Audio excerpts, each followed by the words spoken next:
এই ভাইটাকে মানা করলাম যে নেটটা ফেসবুকের পার্সেল লিও না, অনেকবার বোঝালাম, তবু ওই বলছে আমি নেবো, এটার দাম 1200 টাকা।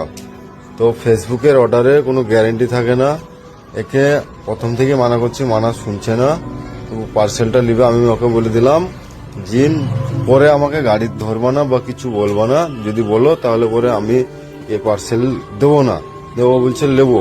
নেওয়ার পরে দেখো বন্ধুগণ, এর মধ্যে কি অবস্থা, কি ভরা আছে দেখো।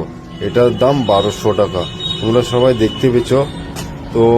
দেখো, দেখি মানুষকে এত বোঝাই, সচেতন করে ফেসবুকের পার্সেল অর্ডার করো না, তবুও অর্ডার করতে থাকে ফেসবুকের পার্সেল।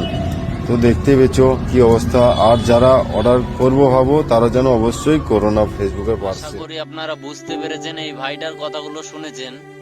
তবুও একবার বললি, আপনারা যে এই ফেসবুক থেকে 3000 টাকা মাল 300 টাকায় পাওয়া যাচ্ছে, কখনো এরকম হয়? 3000 টাকা দাম যেই পার্সেলটার, সেটা 300 টাকার কিভাবে দাম হয়? তবুও আপনারা ভালো অ্যাড দেখছেন, পছন্দ হয়েছে অর্ডার করছেন, তারপরে এইভাবে ঠকছেন। দেখেন, এগুলো করবেন না। আশা করি আপনারা ভালো আছেন, ভালো থাকবেন। চলেন, ভিডিওটা ভালো লাগলে একটু লাইক শেয়ার করবেন।